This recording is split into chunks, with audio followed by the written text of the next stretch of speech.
Grabando. Saludos, internautas, cibernautas. Hoy tenemos, bueno, nos vestimos de manteles largos. Es un gran honor, dicha, privilegio, serendipia. Bueno, infinitas bendiciones tener hoy al gran venerable maestro, muy ilustre y poderoso, venerable maestro de Argentina, Jorge Norberto Cornejo. Maestro, muchísimas gracias por aceptar la invitación.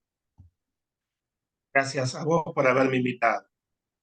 Bueno, pues créanme que el día de hoy es muy, muy especial para mí y en esa apertura del podcast, en esa entrevista, eh, bueno, realmente nos consideramos súper afortunados y sobre todo que el maestro, venerable maestro Jorge Cornejo, Jorge Norberto Cornejo, grado 33, que ha escrito la que considero la mejor obra magna sobre masonería escrita en español hasta la fecha. La enciclopedia de la masonería en 5 tomos. Además, considero, bueno, uno de los masones realmente verdaderos y que ha llegado realmente, bueno, de los pocos que conozco, realmente es el único que conozco que ha llegado a la comprensión completa del rito escocés y seguro que hay muchos más. La muralla guardiana, pero de momento agradecemos sus luces. Venerable maestro, doctor, porque además es académico, eh, ¿nos podría contar, por favor, acerca de su historia, lugar de origen, infancia, juventud, cosas de la edad adulta, educación, momentos importantes, algunos datos biográficos de forma general, maestro, venerable? Bueno, sería un poquito largo todo eso, porque ya tengo unos cuantos años. Haciéndola en forma muy breve, nací y vivo en Buenos Aires, en Argentina. Soy un típico porteño de clase media. Desde el punto de vista de mi vida profesional, soy doctor en física. Estudié en la Facultad de Ciencias Exactas de la Universidad de Buenos Aires y todo mi trabajo profesional estuvo siempre en el área de la investigación en física y de la docencia. O sea, para definirme laboralmente, soy docente investigador de la Universidad de Buenos Aires. Y desde el punto de vista masónico, he tenido, como muchos hermanos, unos cuantos vaivenes. Mi primer contacto con las órdenes iniciáticas fue en la Orden Rosacruz Amorc hace mucho tiempo, en la década, finales de la década del 70, cuando yo era muy jovencito. Después estuve también un largo tiempo y muy activo en la Orden Martinista tradicional. En la masonería me inicié en la década, a mediados de la década de 1980, en el rito de Memphis Misraim. Estuve un tiempo, trabajé en 2 logias de ese rito. Después estuve en Sueños varios años, no por ningún problema en especial, sino porque había decidido dedicarme al estudio y a la investigación masónica. Consideraba que iba a aprender mucho más dedicándome en forma muy intensa a estudiar masonería en forma individual. Escribí e hice todos los trabajos conocidos y en la actualidad sí estoy participando en el trabajo de un grupo de logias que se han denominado Asociación Masónica Mundial. Agrupa una serie de logias de Argentina con logias de otros países de América Latina y de Europa. Fundamentalmente me dedico al trabajo en el Supremo Consejo asociado con ese grupo, denominado el Supremo Consejo Regular de la República Argentina, y particularmente en una logia de perfección recientemente fundada, denominada Logia Mariano Moreno. Así que esa es la síntesis de mi vida, tanto profesional como masónica, para no abundar en tan detalles demasiado personales que posiblemente no sean de interés. Sí, pues le agradezco mucho su respuesta y sobre todo que creo que muchas veces sí vemos la obra y nos preguntamos, bueno, ¿quién es esa persona que tiene tanta sabiduría? Entonces, sí, a lo mejor yo lo he visto que es, no lo considera a lo mejor usted de interés, pero para mí, por ejemplo, el hecho de saber que es doctor en física, científico, bueno, me impresionó mucho y me dio mucho agrado. Y bueno, maestro, ¿nos puede decir, explicar qué es la masonería y si es buena o mala para la humanidad, por favor? Es una pregunta bastante difícil. ¿Por qué? Porque en realidad no se puede hablar de masonería, sino de masonerías en plural. A lo largo del tiempo, la masonería y los distintos países ha tomado distintas características, por lo cual, estrictamente hablando, deberíamos hablar de masonerías en plural. Pero si queremos buscar una definición global, una definición general de lo que es la masonería, podríamos decir que es el paradigma de las sociedades iniciáticas. La masonería en sí misma y esencialmente es eso, es una sociedad iniciática. A veces, erróneamente, se la confunde como con una institución puramente de relaciones fraternales, otras veces se la confunde como un partido político, otras veces se la considera equivocadamente como una escalera para ascender política o económica o socialmente, pero esas formas no son lo que es la esencia de la masonería, que, como les decía recién, es una sociedad iniciática. ¿Qué entendemos por una sociedad iniciática? Una sociedad iniciática, valga la redundancia o valga la perogrullada, es una sociedad que practica la iniciación, entendida como una forma ritual de poner en evidencia lo que son los arquetipos más profundos de la psique humana. Sociedades iniciáticas existen mucho antes de la masonería. En las culturas casi prehistóricas se puede detectar la presencia de ritos iniciáticos. En los pueblos originarios africanos, por ejemplo, son conocidos los ritos iniciáticos que se practicaban. El tema es que la masonería logró adaptar dichos ritos iniciáticos a la mentalidad occidental y transformarlos en una forma viable para presentar la iniciación al hombre o eventualmente a la mujer del mundo occidental. Que sea buena o mala depende fundamentalmente de sus integrantes.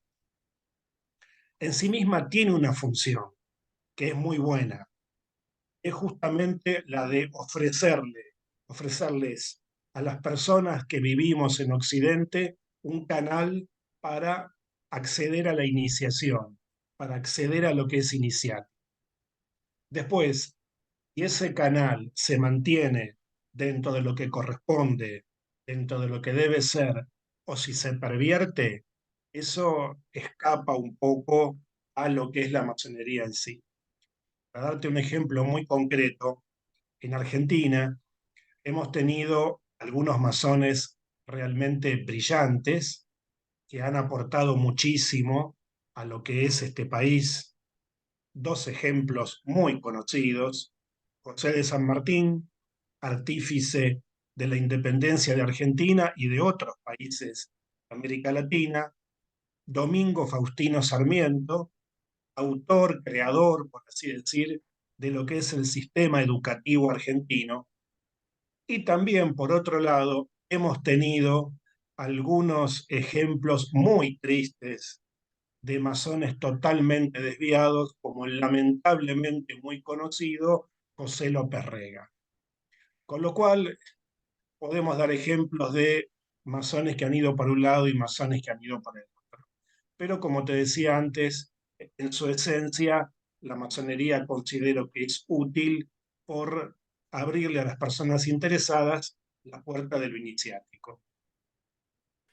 Excelente respuesta, doctor y venerable maestro, muy ilustre y poderoso. Jorge Norberto Cornejo. Y bueno, me parece una respuesta súper equilibrada desprovista de todo fanatismo, en la que a veces se puede caer. Y en lo particular pienso que es una enseñanza hermosísima, como se dice, el corpus, y es lo que nos va a mostrar el maestro en su obra. Es hermosísima, perfecta. Tienen que leer su enciclopedia. Maestro, eh, me parece que es importante que todo esto que usted nos está enseñando, eh, y bueno, dijo que había que hablar de masonerías, diferentes tipos de masonería. ¿Cuántos tipos de masonería hay? Es cierto que existen diversos ritos. ¿Podría hablarnos sobre algunos de ellos, como el rito escocés antiguo y aceptado, el de York, el Memphis Mizraim, del cual usted formó parte? ¿Y cuántos grados tiene cada uno de ellos? ¿En qué son diferentes? ¿Cuándo surgen históricamente de forma seria de acuerdo a sus investigaciones? Bueno, la masonería moderna, tal como la conocemos, la única datación histórica precisa, podemos decir, comenzó con la Gran Logia de Londres en Inglaterra en 1717. Antes de eso tenemos la masonería operativa medieval, que también era masonería, pero podríamos calificarla quizás más exactamente de una proto-masonería en el sentido moderno. La masonería operativa medieval todavía está muy próxima a la profesión de albañil, de los albañiles medievales, mientras que la masonería, más como la interpretamos ahora, realmente surge en 1717. Sabemos de la existencia de iniciados que no pertenecían al oficio del albañil, por ejemplo, Elías Ashmole, que fueron iniciados en el siglo XVII, o sea, unos 30 años antes, o más todavía, del nacimiento de la Gran Logia de Londres, pero como institución históricamente datada, podemos colocar la fecha de 1717. A partir de allí, y sobre todo con la transferencia, por así decir, de la masonería desde Inglaterra hacia el continente europeo, surge una enorme pluralidad de ritos. El que se ha conservado más propiamente en Inglaterra y después transferido a Estados Unidos es el rito York. El rito, aunque yo no participé nunca del rito York, lo conozco por haberlo estudiado, es un rito muy interesante y que yo lo considero muy valioso, porque en sus símbolos y en sus rituales tiene mucho de la masonería antigua original y ha conservado mucho de los conceptos y de las formas operativas. Además, en general, en las logias de York se practica el ritual en forma muy, muy precisa, se ensaya el ritual y las tenidas no se dedican tanto a la discusión, sino que apuntan a lograr realizar el ritual en forma muy precisa. El rito York, con el paso del tiempo, ha tomado más grados, se ha complicado, pero en sus tres primeros grados, desde mi punto de vista, continúa manteniendo quizás la masonería inglesa en su forma más pura.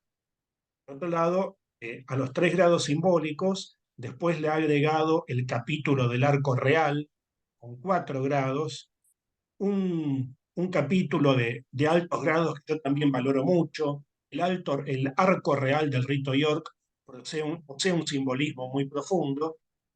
Sobre eso añade los grados crípticos, que también son muy interesantes, y por encima los grados templarios.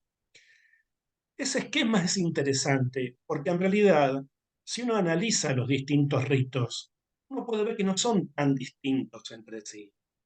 Cambia el número de grados, cambia el nombre de los grados, cambia los signos, cambian las palabras, pero el esquema general de los ritos es muy parecido en todos. Todo comienza por los tres grados simbólicos que son universales. Después sigue algún conjunto de grados en los cuales lo que se busca es recuperar la palabra verdadera. Sin entrar en demasiados detalles, todos sabemos que la palabra se pierde en el tercer grado y que después se busca recuperarla. En el rito escocés eso se busca realizar en la logia capitular de perfección. El rito York es en el capítulo del arco real, pero cuando uno los compara son muy similares y si bien difieren en algunas formas, en su esencia son muy parecidos. Por eso todos los ritos tienen ese esquema: grados simbólicos, recuperación de la palabra y después grados templarios. El rito escocés, en sus 33 grados, también está estructurado de esa manera. Quizás la diferencia más importante: el rito escocés posee el grado 18, el de Caballero Rosacruz, y en el rito York no encuentro un grado equivalente a ese. Quizás el rito escocés ha servido como depósito, como conservatorio de muchos grados que existían en otros ritos y que si el rito escocés no los tomaba, se hubieran perdido. Hay además que tomar en cuenta otra cosa. Dentro del rito York, como mencionábamos antes, está el consejo críptico. Son 3 grados que vienen después del capítulo del arco real. Esos grados en realidad pertenecían originalmente al rito escocés. Eran grados como colaterales o grados subsidiarios que no estaban en la escala de los 33 del rito escocés, y después lo tomó el rito York. O sea que los ritos están relacionados entre sí. El rito Memphis Misraim, donde yo me inicié originalmente, es muy interesante, pero presenta un problema, y es que el número de grados que tiene es tan grande que es muy difícil practicarlos en la vida de una persona. Con el paso del tiempo ha ido aumentando cada vez más el número de grados. Al día de hoy tiene 100 grados. Verdaderamente practicarlos en una logia es materialmente imposible, e incluso para un ser humano individual, recordar cada uno de los 100 grados también no es posible.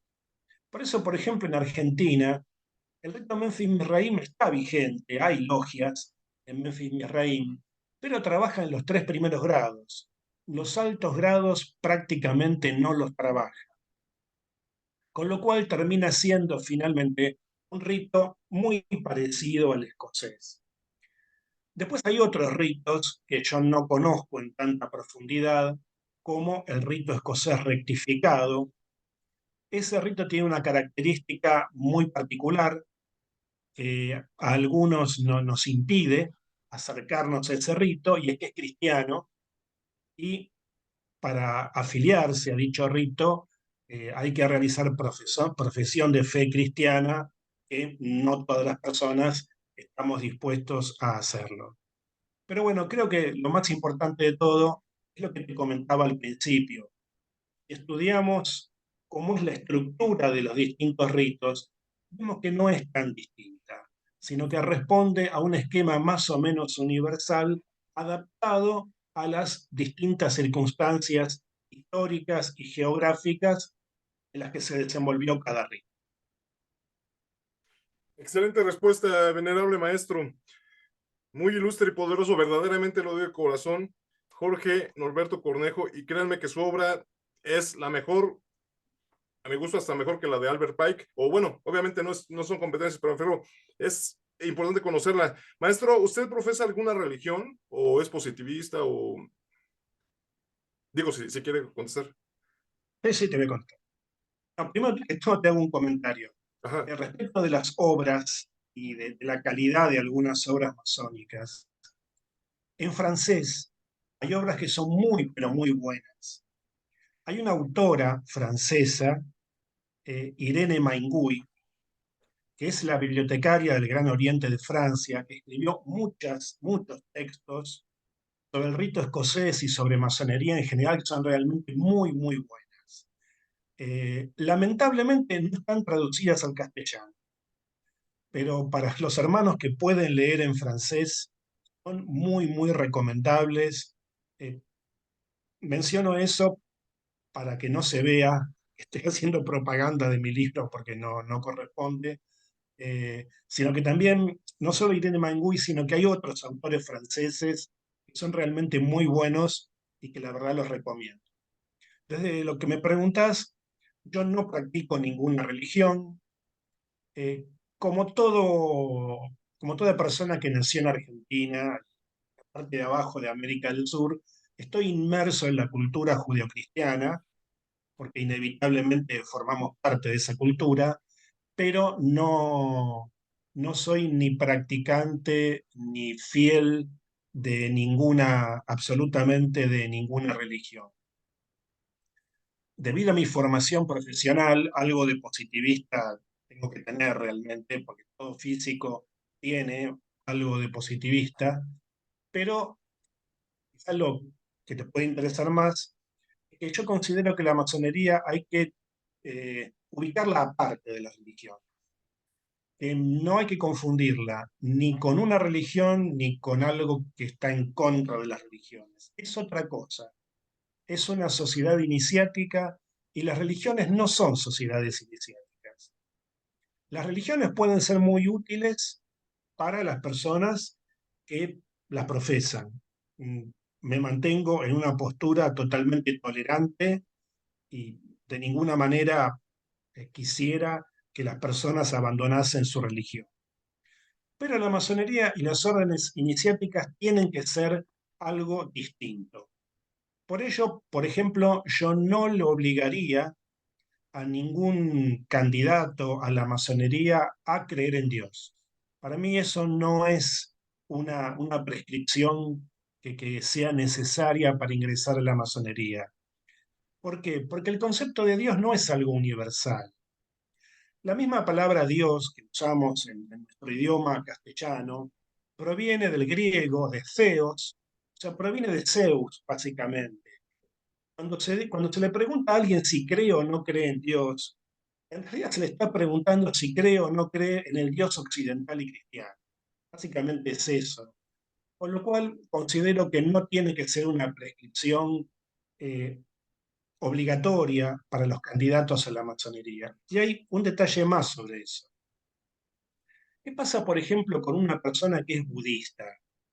Yo no lo soy, pero supongamos que alguien que es budista o confucionista o hinduista quiere ingresar a la masonería.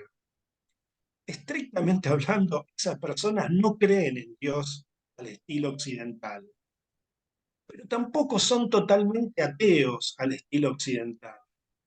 Con lo cual, esa división entre el ateo y el creyente es muy limitante si uno mira las distintas formas de pensamiento que hay en el mundo. Hay un montón de posturas que no son ni una cosa ni la otra. Por eso, en síntesis, a mí lo que me parece es que la masonería o lo iniciático en general tiene que mantenerse separado de lo religioso. Excelente respuesta, venerable maestro. Y de hecho, disculpe que le haya preguntado sobre si es buena o mala, porque yo sí he escuchado gente que dice, o incluso dice, no, que hacen sacrificios humanos y cosas así, ¿verdad que no? No, Entonces, no, no, no, verdad que no, eso no, es una fantasía. No, no, claro. no, en absoluto. Venerable maestro, ilustre y poderoso, por favor.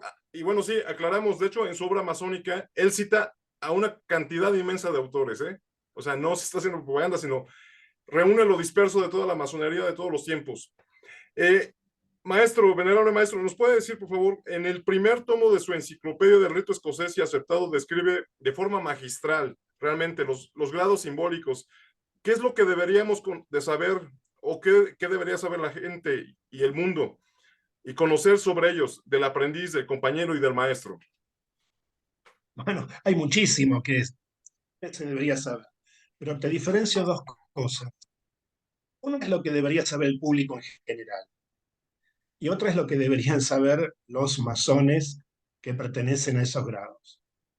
Al público en general, lo que se le puede decir es que en la masonería, si se aplica al estudio, lo que se puede encontrar es una gran sabiduría, quizás no siempre expresada por los hermanos, pero aplicándose al estudio del simbolismo, del ritual, de la esencia de la masonería, se puede llegar a tener una gran sabiduría. Eh, en tren de recomendarle a alguien ingresar o no en la masonería, la pregunta que yo le haría es, ¿te interesa el conocimiento? ¿Te interesa la sabiduría? ¿Te interesa utilizarla para intentar ser mejor persona? La respuesta es afirmativa. A esa persona le recomendaría ingresar a la masonería. No, no lo recomendaría si lo que le interesa es ascender políticamente o cosas por el estilo. Ahora, mucho más amplio es lo que, desde mi punto de vista, deberían saber los hermanos masones que pertenecen a esos grados. A veces lo que detectamos es una lamentable ignorancia por parte de los propios masones acerca de lo que es la masonería. Y esa lamentable ignorancia no es de hoy, ni tampoco es de un país o de una logia. No, lee las obras de Albert Pike, por ejemplo, poniendo a un lado los errores de Pike, que son muy conocidos y en los últimos tiempos se hicieron muy públicos. Si nos referimos solamente a su accionar como divulgador del conocimiento masónico, él escribe páginas y páginas quejándose de que los masones de su época, fines del siglo XIX, principios del siglo XX, desconocían por completo el significado de los símbolos de la masonería. Por eso, un hermano de los tres primeros grados, ¿qué es lo que debe saber? Primero que todo, debe saber, pero a la perfección, todos los signos, toques y palabras de cada uno de los grados, que no son cosas convencionales, son símbolos. Cuando pronunciamos la palabra de pase o la palabra sagrada de cualquiera de los grados, estamos expresando un símbolo. Lo mismo podemos decir de los toques de manos, de los signos corporales, etcétera, etcétera. Eso es lo que primero tiene que saber, porque esas son las piedras con las cuales va a trabajar. Y después tiene que conocer los símbolos básicos de cada grado. O sea, cada grado tiene su conjunto de símbolos y el hermano tiene que saberlos para poder trabajar sobre eso. El ideal, que es por ejemplo lo que se busca en el rito York, el hermano termine aprendiendo de memoria el ritual. Estamos en el ámbito educativo, estamos acostumbrados a que a veces se le quita importancia a la memoria como facultad del ser humano. Pero dentro de lo iniciático, la memoria es fundamental. Esto no significa repetir como el loro, significa comprender y retener la comprensión. Por eso, el logro, digamos, de esos tres primeros grados es que cada hermano o hermana eventualmente empiece de memoria el ritual. Esa es la forma, he leído, escrito por otro autor, en el cual el ritual entra interiormente en el hermano. Ese sería el logro final y de esa manera yo considero que el masón de esos grados llegaría a vivenciar profundamente lo que significa cada grado. Excelente, venerable maestro.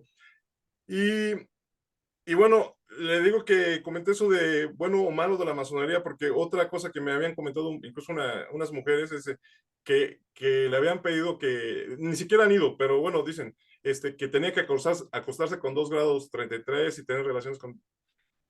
Oh, no, no, Entonces, no, no, no, para que quitemos esas falsas ideas, ¿no? no, no. Te comento algo, yo participo en una logia mixta, Ujú. hay mujeres y hay hombres, y no, a nadie se le obliga a hacer ninguna cosa que sea improcedente ni nada por el estilo. Claro que sí, claro que sí. Maestro, si me permite, ¿me escucha? Sí, sí, Ah, ok, vamos a hacer un pequeño corte, ¿me permite? Y regresamos. sí, cómo no. Gracias, gracias, maestro.